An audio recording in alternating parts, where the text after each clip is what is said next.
كفاني علم ربي۔ ایک مرتبہ حضرت عیسیٰ علیہ السلام سے حواریوں نے پوچھا، عرض کیا، اے روح اللہ، آپ ایسے لوگوں کو زندہ کیجئے جو حضرت نوح علیہ السلام کے ساتھ کشتی کے اندر شامل تھے، تاکہ ہمیں کشتی کے احوال معلوم ہوں۔ حضرت عیسیٰ علیہ السلام جنگل کے اندر گئے اور ایک ٹیلا سا تھا، آپ نے اس پر کھڑے ہو کر قم باذن اللہ فرمایا۔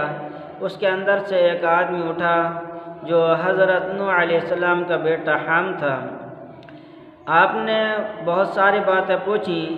آپ نے یہ بھی پوچھا کہ حضرت نوح علیہ السلام کو کیسے معلوم ہوا کہ ساری دنیا تباہ و برباد ہو چکی ہے، تمام عالم ختم ہو چکا ہے، زیر آب ہو چکا ہے۔ تو حام نے کہا کہ حضرت نوح علیہ السلام نے کوے کو تمام دنیا کا جائزہ لینے کے لیے بھیجا کہ جائزہ لے کر آئے اور مجھے بتائے۔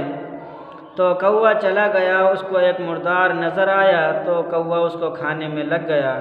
تو حضرت نوح علیہ السلام نے کوے کے لیے بددعا فرمائی کہ تو ہمیشہ آبادی سے ڈر کر رہے گا۔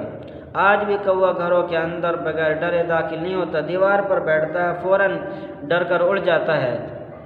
پھر حضرت نوح علیہ السلام نے کبوتر کو بھیجا، کبوتر گیا اور چونچ میں زیتون کا ایک پتا لے کر آیا اور اس کے پیروں پر کیچڑ لگ رہی تھی۔ حضرت نوح علیہ السلام نے پہچان لیا کہ تمام عالم ختم ہو چکا ہے، زیر آب ہو چکا ہے۔ پھر حضرت نوح علیہ السلام نے کبوتر کے لیے دعا فرمائی کہ تو بستی سے مانوس رہے گا اور بستی میں محفوظ بھی رہے گا۔ آج کبوتر گھروں کے اندر آ جاتے ہیں لیکن ان کو کوئی ڈر محسوس نہیں ہوتا۔ یہ حضرت نوح علیہ السلام کی دعا کا اثر ہے۔ علم ربي من سؤالي واختياري